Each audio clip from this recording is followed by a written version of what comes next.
भक्त प्रश्न करता है, आत्मबोध का क्या उद्देश्य है? महर्षि, आत्मबोध ही अंतिम लक्ष्य है और यही उद्देश्य है।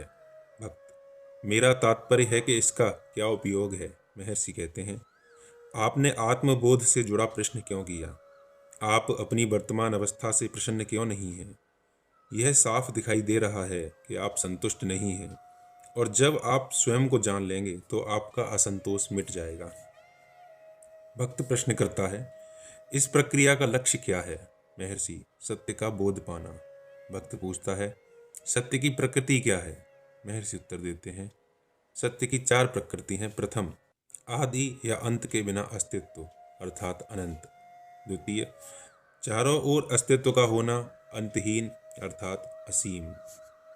तृतीय, अस्तित्व का हर रूप, हर आकार, हर प्रकार के बल, सारे पदार्थ और विषयों में होना। वे बदलते हुए समाप्त हो सकते हैं, परंतु जो एक है उसका अस्तित्व सदा बना रहता है। चतुर्थ, वह एक ही तरह ज्ञाता, ज्ञान व ज्ञात का स्थान ले सकता है। ये तीनों केवल समय और काल में दिखते हैं, जबकि सत्य इनसे कहीं परे और अलग है। ये सत्य के लिए मृग मारीचिका की तरह हैं, ये भ्रम का परिणाम है। भक्त प्रश्न करता है, अगर मैं भी एक भ्रम है तो इस भ्रम को कौन दूर करता है? महर्षि, मैं ही मैं के भ्रम को दूर करता है और फिर अंत में मैं ही बचता है। यही आत्मबोध का विरोधाभास है। प्रबुद्ध को इसमें कोई विरोधाभास नहीं दिखता। यह बहुत ही आश्चर्यजनक बात है कि जाने कितने दार्शनिक और धर्मशास्त्री यह समझने में असफल रहे कि आत्मबोध का क्या अर्थ है। उन्होंने इसका गलत अर्थ निकाला, इसे भला बुरा कहा और इसके बारे में अपमानजनक भाव भी रखा। महर्षि के शब्दों में इसका यही अर्थ है कि सत्य का बोध होना, यह एहसास होना कि यह क्या है और हकीकत सदा एक सी रहती है, अनंत और अपरिवर्तनीय, भले ही किसी को इसकी अनुभूति हो या ना हो। उन दार्शनिकों की कुंठा और व्यथा का अनुमान लगाया जा सकता है जो हर चीज को अपने मस्तिष्क के माध्यम से पाना चाहते हैं। उनसे कहा जाता है कि यथार्थ तो ज्ञाता, ज्ञान व ज्ञात से भी कहीं परे है, जो इसके लिए मृग मारीचिका की तरह है। मारीचिका उसे नहीं भेद सकती जो उसके नीचे छिपा है। यही वजह है कि उन्हें कोई उत्तर नहीं दिया जा सकता। दरअसल महर्षि यथार्थ के बोध व अर्थ से जुड़े प्रश्नों को मंजूर ही नहीं करते, क्योंकि उनका उद्देश्य प्रश्नकर्ता की मदद करना है। वे केवल कौतूहल शांत करने का माध्यम नहीं है। वे अक्सर लोगों को याद दिलाते कि आत्मज्ञान पाने के लिए उन्हें क्या चाहिए। जब वह उन्हें मिल जाएगा तो प्रश्न पैदा ही नहीं होंगे। कुछ लोग मेरे पास आकर अपने बारे में नहीं पूछते, वे जीवन मुक्त और जीते जी मुक्ति पाने के बारे में जानना चाहते हैं। क्या वह संसार को देखता है? क्या वह भाग्य का पात्र है? मोक्ष पाने के लिए मरना होगा या जीते जी भी मिल सकता है? क्या किसी संत का शरीर स्वयं प्रकाश में विलीन होता है या चमत्कारी तौर पर गायब होना चाहिए? क्या मरने के बाद अपने सब को छोड़ देने वाला मुक्त हो सकता है? उनके पास अंतहीन प्रश्न हैं। इन बातों की चिंता क्या करना? क्या इन प्रश्नों के उत्तर पाने में ही मोक्ष छिपा है? तो मैं उनसे कहूँगा कि मोक्ष की चिंता मत करो। सबसे पहले पता करो कि क्या बंधन जैसी कोई चीज़ है। सबसे पहले अपना निरीक्षण करो।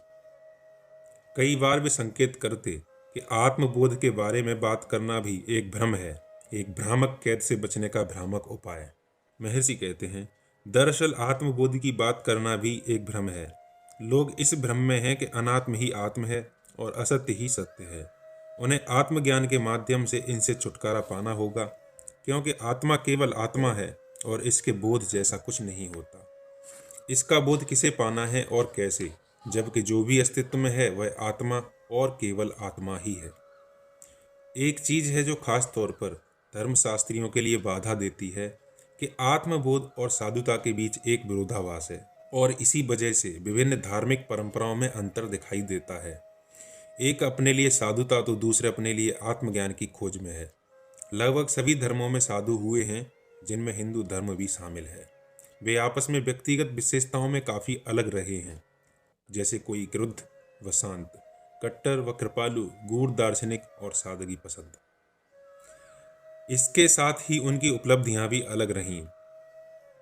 उनमें से कुछ अति प्राकृतिक शक्तियों के स्वामी थे, कुछ परमानंद थे और कुछ ने स्वयं को मानव जाति की स्नेहमयी सेवा में समर्पित कर दिया। उन सबके भीतर एक साधुता और पवित्रता का भाव था जो एक आम इंसान में नहीं होता। उनकी यह अवस्था धरती पर ही स्वर्गिक कही जा सकती है, हालांकि इनमें भी आत्मबोध का अभाव है। यह सब कुछ द्वैत में हो रहा है, जिसमें ईश्वर और आत्मा कोई दूसरा है, जिसमें प्रार्थना अनिवार्य है और प्रकटीकरण संभव है। यदि सैद्धांतिक तौर पर कहें तो आत्मबोध के बारे में उन्हें भी आम इंसानों की तरह पीछे माना जाता है।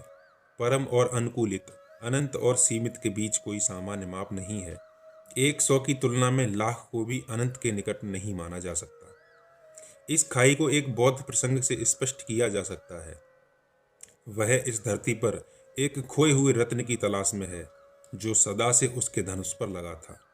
जब अंततः उसे दिखाया जाता है तो उसकी बरसों की खोज और भटकन का कोई मोल नहीं रह जाता। और तथ्य भी यही है कि अगर वह उसकी खोज में ना गया होता तो वह उसे पा भी नहीं सकता था। इसी तरह संत को आम आदमी की तुलना में आत्मबोध के थोड़ा पास माना जा सकता है, जिस तरह आम इंसान को कुत्ते की तुलना में आत्मबोध के निकट माना जा सकता है। हालांकि दोनों ही व्यक्तिगत तौर पर सीमित होने के भ्रम से बंधे हैं। संतों की उपलब्धियों की अवस्थाएं हैं, जिस तरह स्वर्गों के अनुक्रम पाए जाते हैं, और ये दोनों ही अप्रत्यक्ष आध्यात्मिक पथों पर दीक्षा की डिग्री से जुड़े हैं। महर्षि विशेष तौर पर पूछे जाने पर ही इन प्रश्नों के उत्तर देते थे, परंतु प्रायः इसके बारे में बात नहीं करते थे। उनका उद्देश्य यह नहीं था कि वे अपने भक्तों को स्पष्ट सत्य के लिए ले जाएं, वे उन्हें एक शाश्वत सर्वव्यापी सत्य की ओर जाने का संकेत करते थे। भक्त प्रश्न करता है, क्या हम इस धरती पर किए गए कर्मों के आधार पर स्वर्ग में जाते हैं? महर्षि उत्तर देते हैं, स्वर्ग आपके वर्तमान जीवन की तरह ही असली है, परंतु अगर हम पूछते हैं कि हम कौन हैं और आत्मा को जान लेते हैं तो स्वर्ग के बारे में सोचने की भी क्या जरूरत है? भक्त प्रश्न करता है, क्या बैकुंठ ही परम आत्मा है? महर्षि उत्तर देते हैं, यह परम आत्मा या स्वर्ग तुम्हारे भीतर नहीं तो और कहाँ है? भक्त प्रश्न करता है, परंतु ये स्वर्ग ऐच्छिक जान पड़ता है। महर्षि कहते हैं, क्या यह जगत ऐच्छिक जान पड़ता है? ठीक इसी तरह वे किसी व्यक्ति के विकास में अलग तरह के स्तरों को मान्यता देते, परंतु उन पर बहुत देर तक बात नहीं करते थे। यौगिक केंद्र नीचे से लेकर ऊपर तक स्नायु तंत्र के चक्रों की श्रृंखला है। इनमें से प्रत्येक के पास निजी शक्ति व ज्ञान है। महर्षि को किसी ने एक समकालीन संत के बारे में बताया जिनके लिए कहा जाता था कि वे भगवान के एक अवतार से प्रेरित थे और उसी के दिव्य मार्गदर्शन में ही बोलते थे। फिर उनसे पूछा गया कि यह सच था या नहीं। महर्षि ने उत्तर दिया, यह सब उतना ही सत्य है जितना आप अपने आसपास देखते। अगर आत्मा से तुलना की जाए तो यह भौतिक जगत और यह उच्चतम जगत भी आंतरिक तौर पर सत्य नहीं है। जैसे अनंत से तुलना करने पर छोटे अंक की तुलना में भी किसी बड़े अंक का कोई मोल नहीं होता। कोई संत एक के परम को पाए बिना या केवल सीमित मात्रा में उसका बोध पाने के बाद भी अपने लिए कुछ ग्रहण कर सकता है। इससे कोई अंतर नहीं पड़ता। उसकी पवित्रता और आकांक्षा की शक्ति उसे अंततः उसे इस जगत में या इससे परे आगे की ओर खींच ले जाएगी। जो अपने परम लक्ष्य को जानकर उसे पाने का यत्न करता है, उसके लिए कोई अवस्था नहीं होती, वह बोध पाता है या नहीं पाता। इस बारे में महर्षि अपनी मर्जी से और विस्तार से बात करते, क्योंकि वे इसी पथ के आनंद के सहभागी थे। बोध या मुक्ति के लिए कोई अवस्थाएं नहीं होती, मोक्ष के लिए कोई चरण नहीं होते। भक्त प्रश्न करता है, उस परम को पाने से पहले प्रगति के भी कई चरण होंगे, क्या सत्य के विभिन्न स्तर होते हैं? महर्षि उत्तर देते हैं, सत्य के कोई स्तर नहीं होते। व्यक्ति के पास सत्य के नहीं, केवल अपने अनुभव के स्तर होते हैं। अगर कुछ ऐसा पाया जा सकता है जो पहले नहीं था तो उसे खोया भी जा सकता है, जबकि परम तो अनंत अभी और यही है। हालांकि आत्मबोध की कोई अवस्था नहीं होती, परंतु कुछ झलकियां अवश्य दिख सकती हैं जो अभी तक स्थायी तौर पर सामने नहीं आ सकी हैं। कई बार ऐसे लोगों के जीवन में भी यह संभव हो जाता है जिन्होंने कोई आध्यात्मिक प्रशिक्षण नहीं लिया होता। जब प्रशिक्षण के साथ साधक का अहम घटता है तो वह उस परम को पाने के और योग्य होता है। यहाँ तक कि महान रहस्यवादी दार्शनिक जैसे प्लोटिनस या इकहार्ट अपने पर निर्भर रहे, वे अपनी पहचान की उस परम अवस्था तक नहीं जा सके जिसकी शिक्षा महर्षि देते थे। क्या कोई व्यक्ति किसी दूसरे को देखने भर से उच्च अधिकारी बन सकता है? यदि वह उस पद को पाने के लिए अपनी ओर से प्रयत्न करता तो वह भी उच्च अधिकारी बन सकता था। ठीक इसी तरह अहम, जो कि मन की तरह बंधन में है, वह एक बार स्वयं की आत्मा के तौर पर झलकी पाकर स्वयं आत्मा बन सकता है। ऐसा मन का विनाश हुए बिना संभव नहीं है। क्या यह संभव है कि एक भिखारी राजा के पास जाए और स्वयं को राजा घोषित करके राजा बन जाए? भक्त प्रश्न करता है, क्या आत्मबोध को एक बार पाने के बाद दोबारा खोया जा सकता है? महर्षि उत्तर देते हैं, बोध को स्थिर होने में समय लगता है।